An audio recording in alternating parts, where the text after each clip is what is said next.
guys, welcome to my vlog. Ngayon nandito ako sa bahay and nakita ako may ganun ka kanin tsaka tubig. Regalo kaya natin yan, ganitong kanin tsaka tubig na sira na yung dun kasi punta kami ng dagat nun. Kumuha kami ng tubig. Ginawa kami ng asin. Tapos, natapon lang. Tapos, nilagyan ng kanin.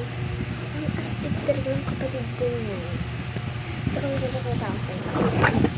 Ayan, order na kayo sa amin kanin. Ang mura lang naman. 50 pesos lang. 50 pesos. Pwede na kami, hindi kayo pwede maligid. Bye-bye! Thank you so much.